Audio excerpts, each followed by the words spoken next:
Well, can you guess what we're going to do first? Let's take a short walk.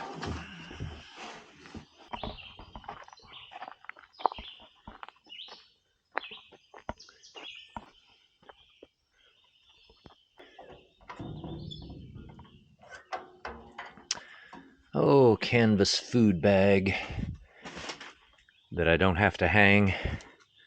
I've missed you. So these bear boxes, if you don't know how they work, there's the latch, and to open it or close it, you have to put your hand up under here, and you got to push way up there, right? You got to really reach your fingers in there. So that should prevent these critters from getting in there. Now, I saw on Maksim Outdoors video donation boxes for the firewood, and I didn't know about that. So when I hiked this 2 years ago, I don't know if they had these donation boxes. This certainly looks old enough, but maybe you can understand why I didn't see them, because of the location there. And there's the slot, but it looks like nobody's made a donation for a while. At least nobody but the spiders. We can take care of that real quick. There. We'll put a couple of bucks in there. All right. And thanks, Gene, the sign says. So maybe there was a Gene involved in building this shed for the wood.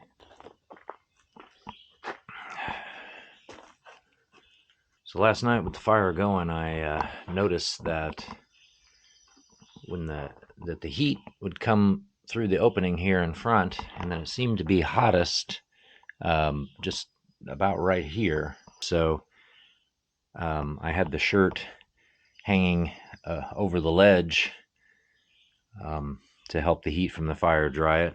But I thought, well, if I could raise it up, if I could bring it up here someplace, that would be better.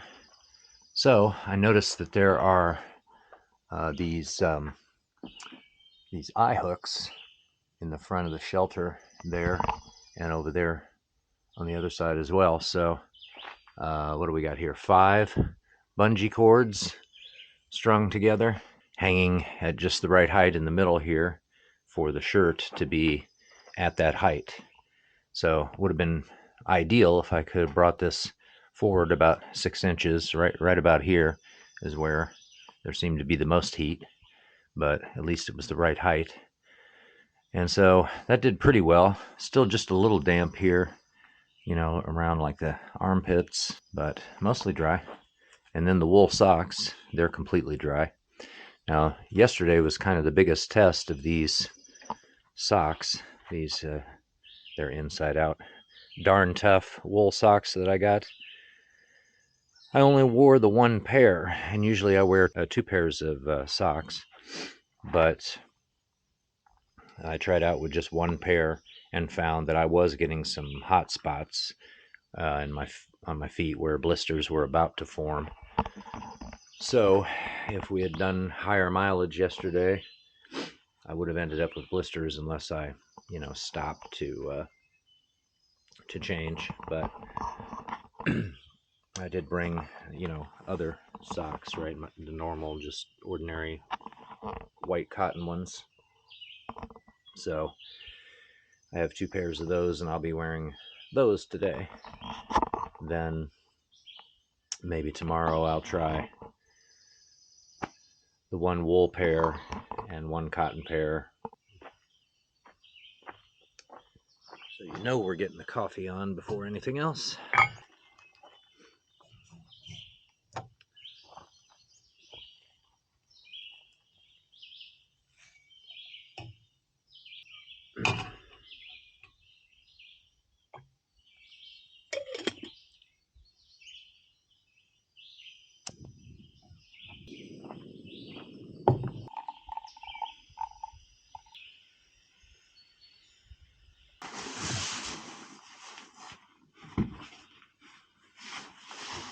So yesterday I had my bedroll inside my pack because of the rain, but today I should be able to strap it to the outside.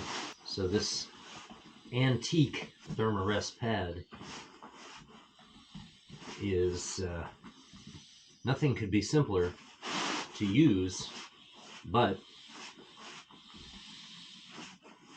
it doesn't collapse down, you know, to something small like this, for example.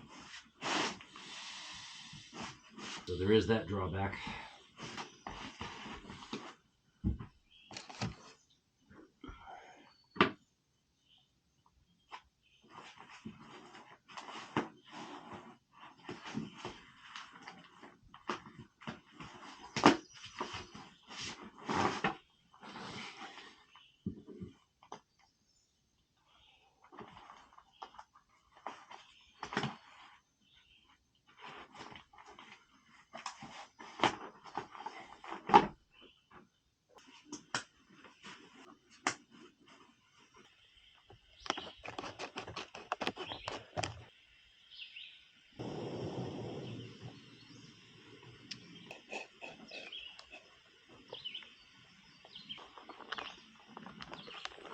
So yesterday, before my stove was delivered to me, I did the Kickin' Chicken Hot Wings wrap, which just requires cold water, and had that in a tortilla, but I only ate about half of it, and it's really good and pretty hearty, but I still have the other half there to eat later today, because again, I don't think we're going to find water all day. We're going to have 1 liter and 2 pints of water to take out with us, and I think we need to conserve all of that just for drinking. So if you're thinking of going stoveless on the trail, or if that's what you do, you might check out the Packet Gourmet meals that that don't require hot or boiling water, because there's more than one of them, and this one, for example, is really good. So like I say, I only ate like half of it. I find that these the portions are, I can't usually eat it all in one sitting. That may be the case with this biscuits and gravy too. We'll find out. And in that case, I'll have some of that left over as well. So it's nice, that you can reseal these and be able to do that.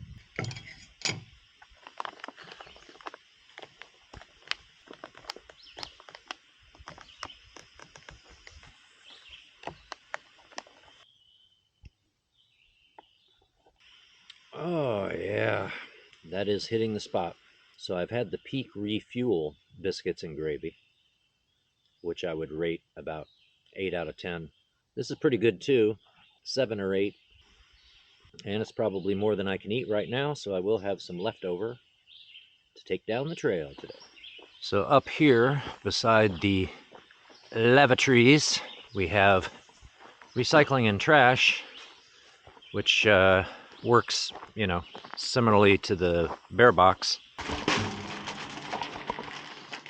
Then once we fill up this water bottle, we will have our maximum water carrying capacity.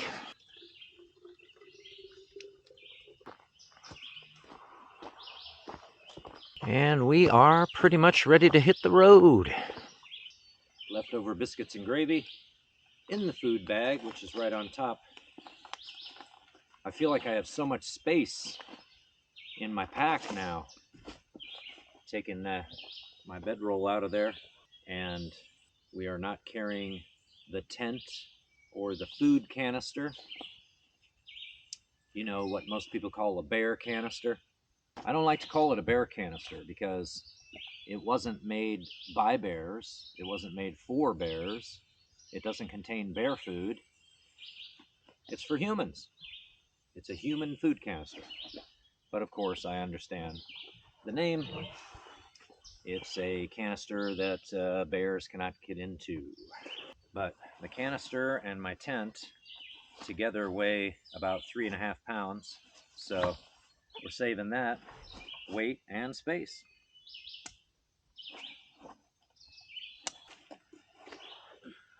Now, I wonder if I should go ahead and take off my long sleeve shirt now. I probably should, because once we get to walking, I'll get warmer.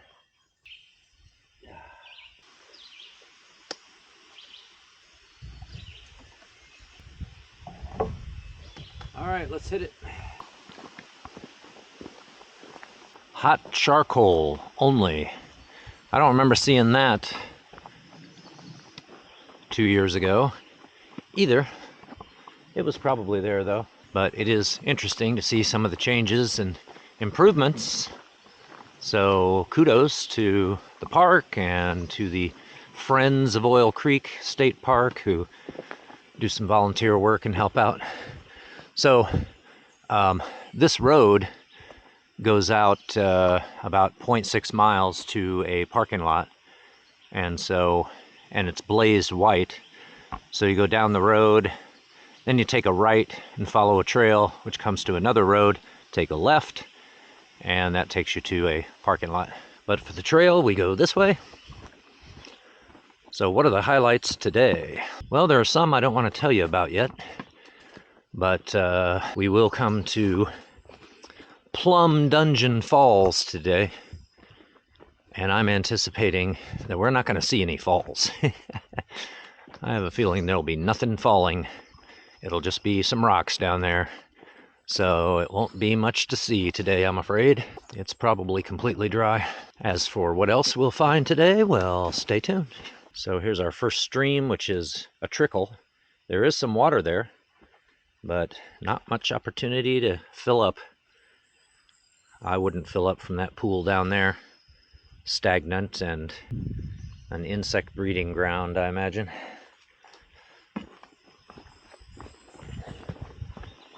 So we are not counting on finding any water today at all. Oh, look, an excellent flowing water source. Well, number one, we are already full. Number two, good luck getting down there without, so if you try to come in from the right, you're gonna get all muddy and tangled up there. And if you try to go from the left, good luck getting some footing and not falling down into the mud below or something. So yeah, not really practical to collect the water from there, but it's flowing anyway. Coming down the hillside.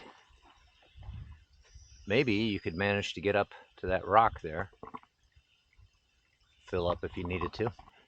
Nice little section of trail here. Walking along this level old roadway. Lots of really tall hemlocks and such here. Very nice.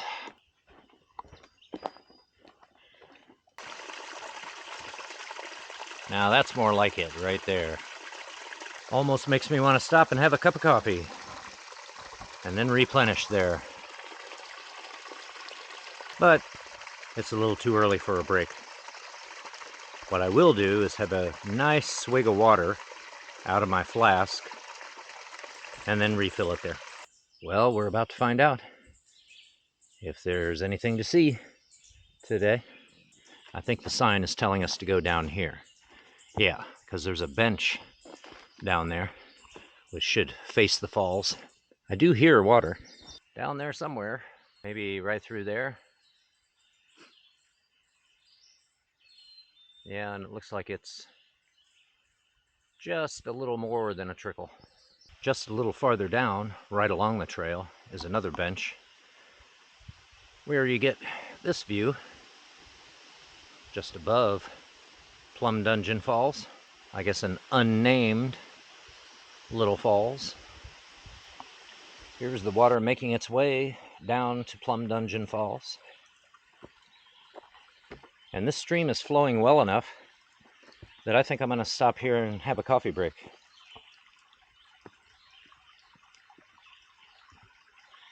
I remember this spot when I did the trail before, going the other direction and doing the 15.89 miles from Wolfkill Run to Cow Run.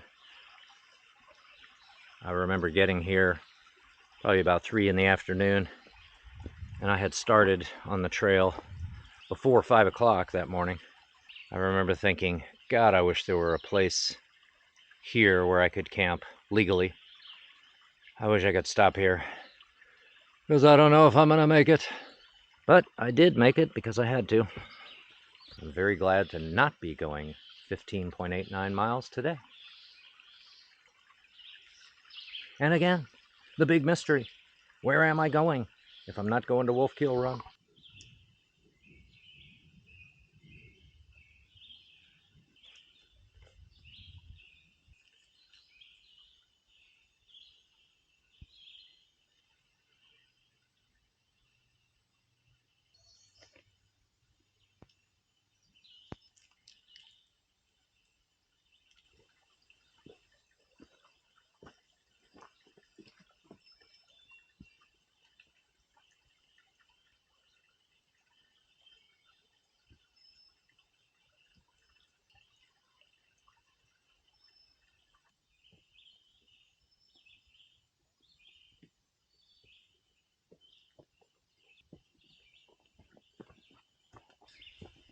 Okay, we are 3.7 miles in for the day.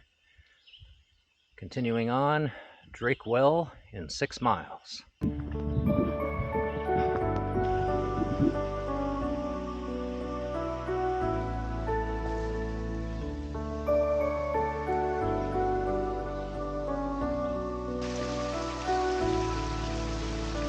That's the best waterfall we've seen yet.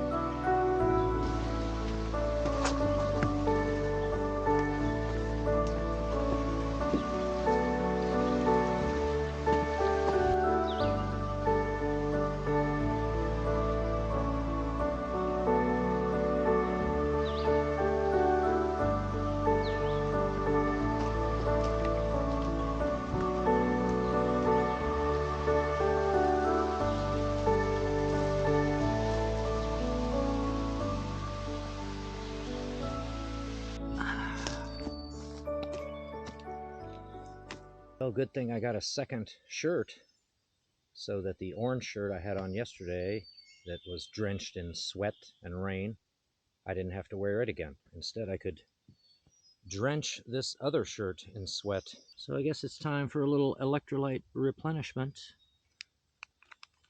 Watermelon salt.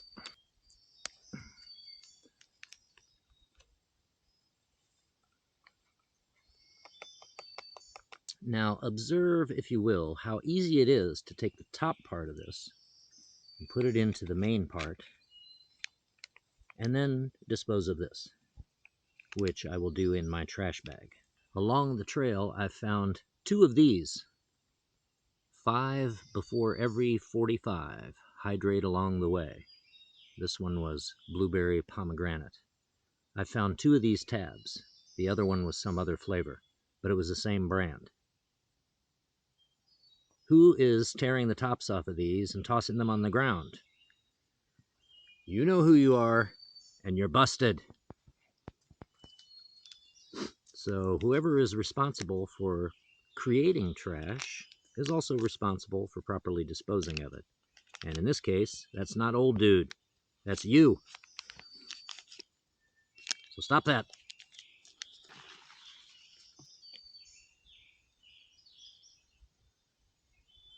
We're at a relatively high, waterless point on the trail, so we'll have something cold. The Kickin' Chicken hot wings wrap, left over from last night, on a tortilla. I hope you like seeing what I'm eating. When I watch videos, I want to see what people are eating and drinking. There's a certain YouTuber who would remain nameless, except he probably wouldn't mind the plug. We had to pester him a little bit, like, hey, what were you eating in that scene? What was that sandwich? What was on that? Did you make that? Did you pack it? Did you purchase it? We want details. I want to know every condiment, what kind of bread it is.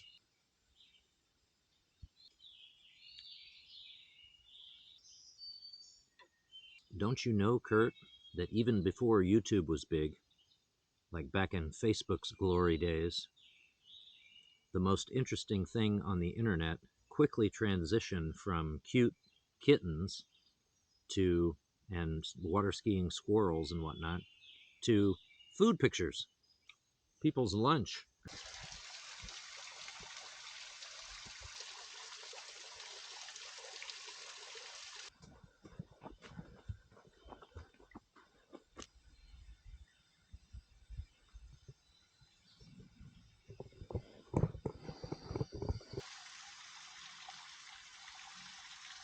So here is where the Gerard Trail crosses Boughton Run, and it's pretty dry out here generally right now.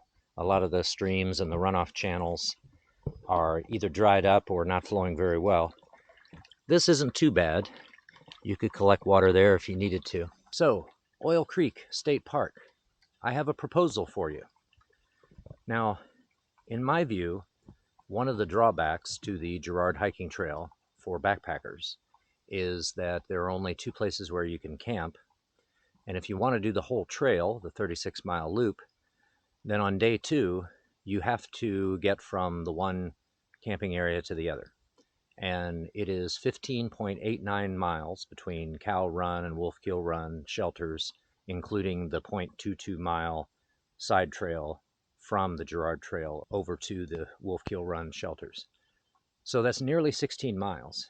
And I think that for some people who might look into doing this trail, that may be a deal breaker for them, right? 16 miles is a lot for some people. And of course, I know that you can shorten the mileage by taking a cutoff trail and crossing Oil Creek, but some people don't want to do that, right? They really want to hike the whole Gerard Trail. They want to be able to say afterward, I conquered it. I did the whole 36-mile loop.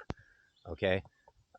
So what I'm proposing is the installation of a third camping area. Now, hear me out. I'm not suggesting that you have to go all out. They don't need to be deluxe like the other two. You don't need to build shelters.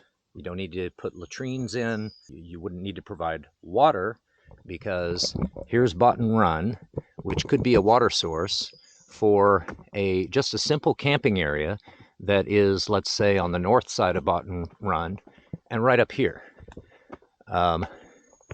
This area over here, for instance, or maybe there's something even better just down there, but could be made into some flat tenting areas could be created and some signage put in here, that this is such and such campsite, giving people a third legal place to camp and opening up the option for people to do this trail over 4 days instead of 3 and not have to do a 16-miler.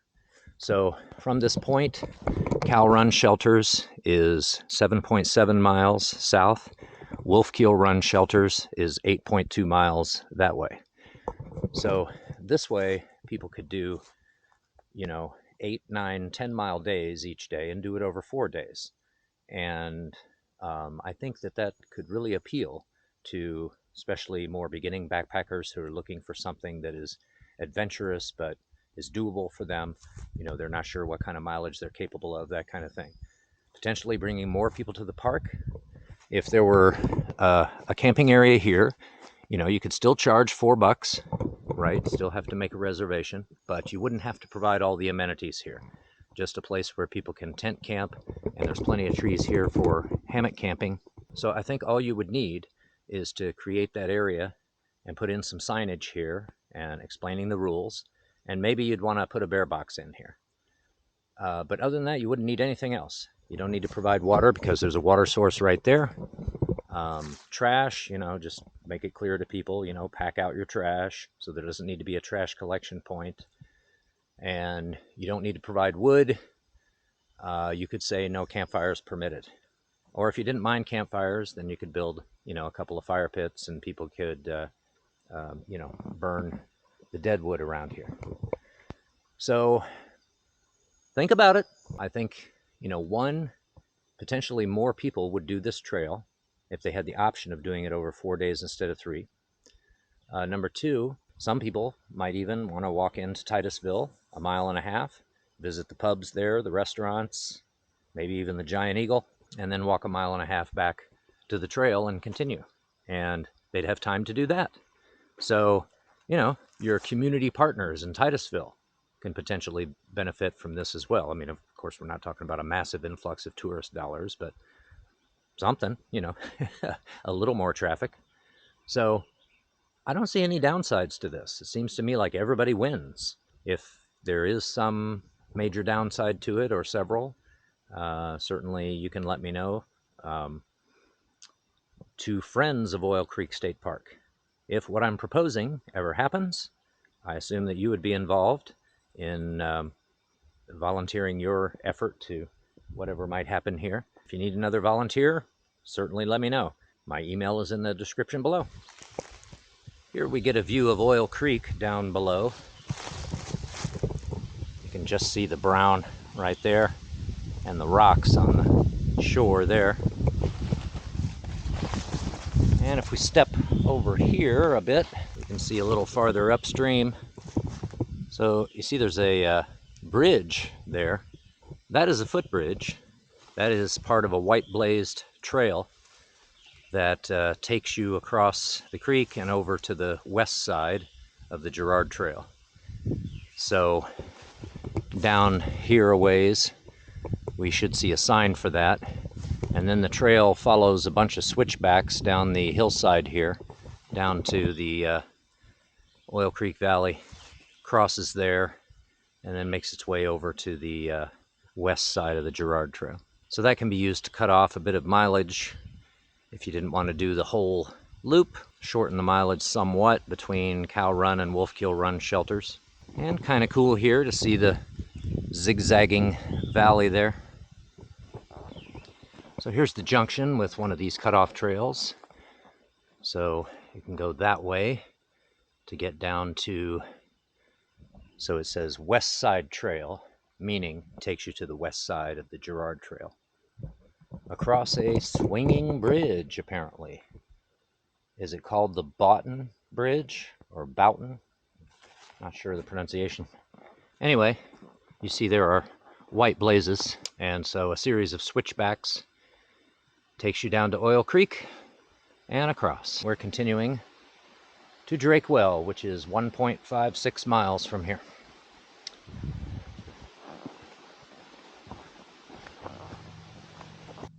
Well, I want to give a big thanks to Eric and Aaron, who apparently left this here 2 days ago. Fruit Punch Gatorade. And I could use it. All right, I'm going to take it. Trail Magic. So 2 days ago, Eric and Aaron report that they saw a black bear around 7:30 a.m., 1 mile north of Cow Run. Eric says that, and Aaron says, you're almost there. Stay hydrated. Cheers, Aaron. Thank you so much.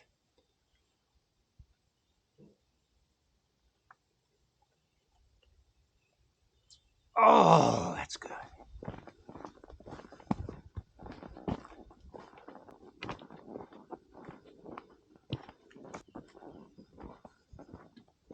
Crossing under some power lines. We can see Oil Creek right down there.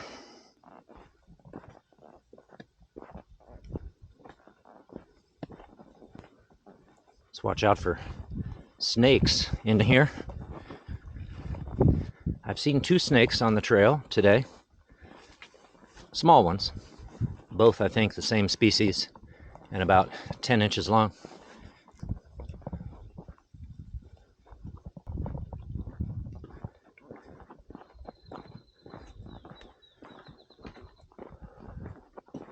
And now back into the shaded woods.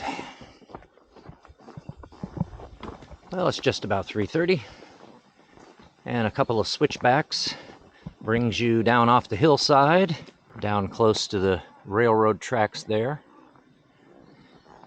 And we can hear human voices.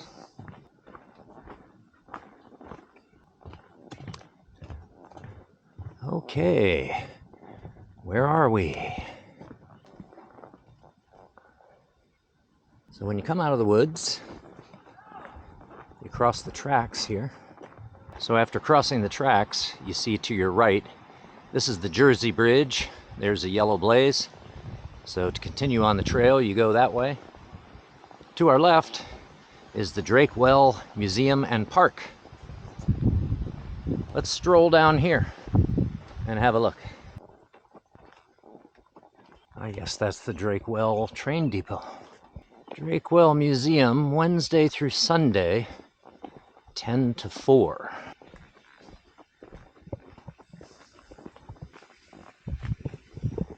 Wait a minute. Wednesday through Sunday. Oh, well, this is Monday. So even though you can go in there, it's basically just a park today, and they don't have museum tours. Okay. Well, I was gonna see about a possible museum tour, so since that's not gonna work, let's go back this way. Okay, so we'll head across the Jersey Bridge, crossing Oil Creek.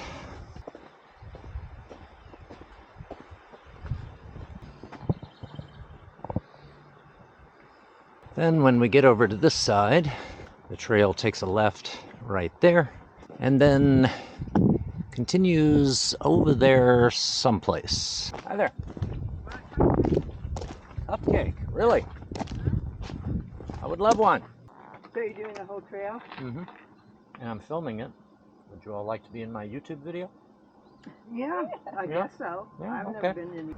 So here's the Jersey Bridge parking area, and passing by it, these two lovely ladies called out to me and said, "Hey, you want a cupcake? Look, cupcake trail magic." And then who we got here? Bella. Bella. She's 16, so this is Oh, her wow. birthday party. Her 16th birthday. Mm-hmm. Fantastic.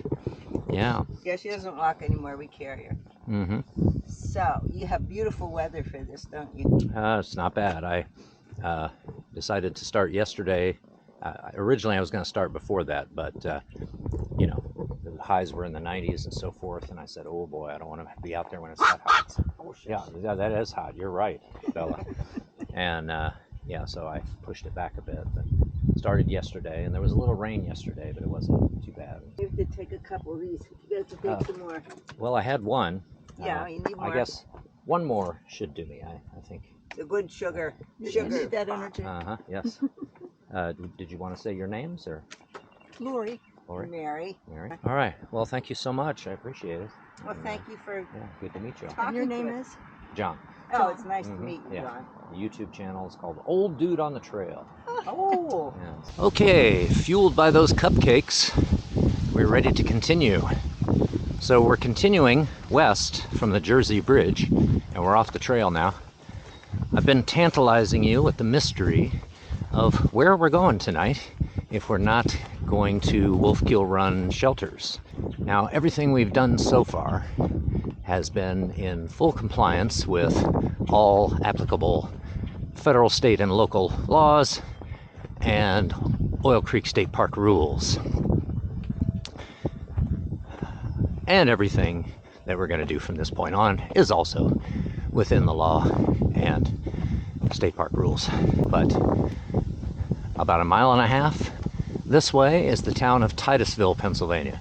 In fact, I think we're coming to the city limits. I think that's what that sign says right there. So we're coming into Titusville on Allen Street. Now here you see a road going off to the right, and underneath that railroad bridge, that is the continuation of Allen Street. So you have to turn right there to stay on Allen Street. We are continuing this way on Bloss Street. Okay, now we come to a light, Franklin Street, which is also Pennsylvania State Road 8. We're gonna take a right and head north.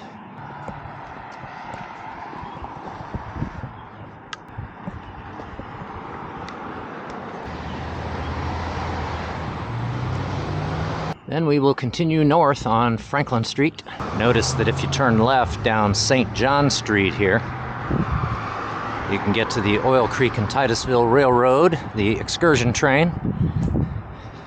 And then right here we have the Golden Arches. Up ahead on the left, you can also see the home of the Whopper. I'm gonna do a Vincent here from Pulp Fiction. Do you know what they call Burger King in France? Or at least in Quebec. I know in Quebec, but I assume in France too. They call it La Maison du Whopper. Now, diagonally that way, you could cut over to the Giant Eagle grocery store.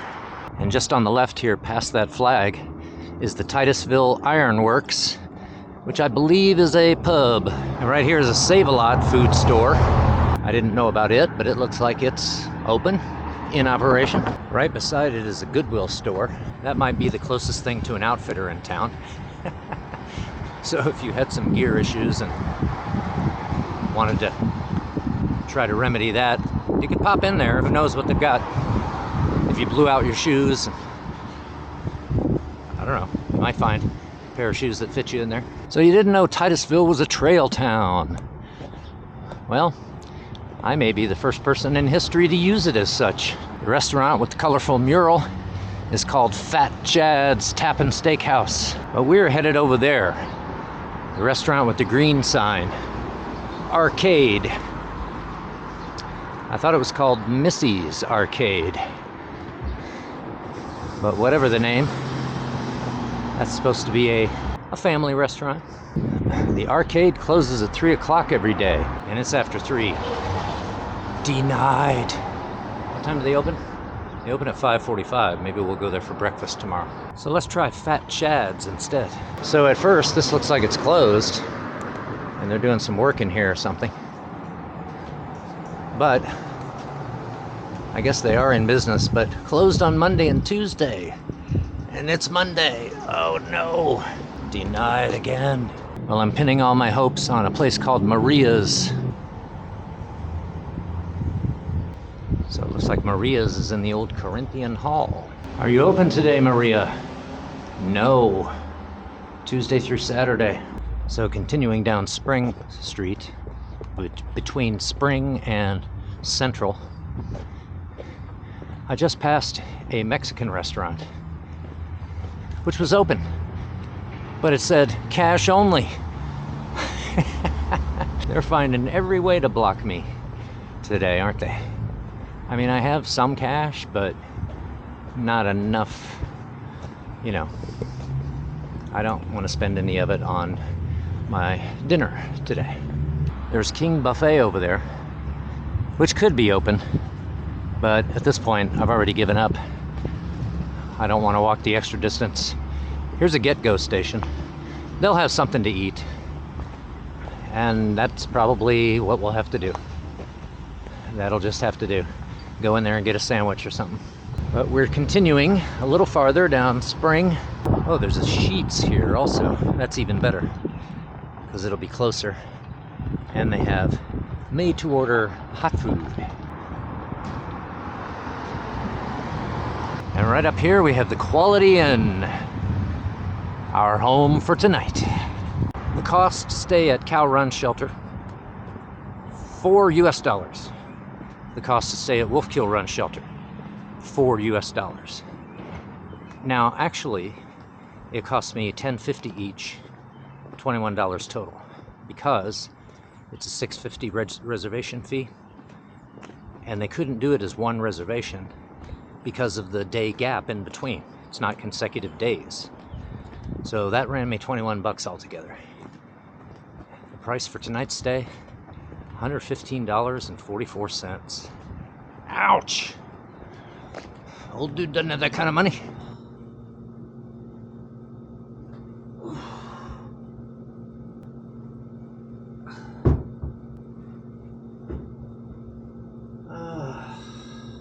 Okay, well, I have showered and I've been down to Sheetz, where I got a Pepsi and something to eat, some fries, 2 bacon ranch sliders with chicken sliders, right, with crispy chicken, bacon, and pepper jack cheese, and then what's the sauce? Is it just mayo, or I don't remember. But anyway, a little snack for later. So both of my feet did blister up on the balls of the feet below the big toe and the next one right there, and also on the inside of each heel. So I found this at Sheetz, Gold Bond with so this has aloe in it, and it has 7 moisturizers and 3 vitamins. Now I don't know if moisturizing a blister is the thing to do. It seems to me like maybe you'd want to dry it out, but anyway, the vitamins and the aloe can't hurt. I'm just going to go ahead and try it on the feet. I could just sort of do nothing. I'm going to keep off my feet for the rest of the evening anyway. It's only about 6:45. So, I mean, I'm going to lay down. I might just be horizontal until morning. So I won't be on my feet anymore. And we do have the advantage that tomorrow is the shortest day. From this hotel to the Wolfkill Run shelters is 8.07 miles. So at least, probably tomorrow night we won't be worse off than we are tonight. And again, I don't know if this will really do anything, but I mean, I've got ibuprofen for the pain, but I don't really need pain relief. I need healing if possible. So we'll see how this goes. But other than that, I've got some clothes hanging over the air conditioner and in the windowsill. The sun's coming from this direction, so hopefully everything will get dry and cold, I guess. So I guess that's about all there is to report from the Quality Inn here. If I don't talk to you again, see you in the morning.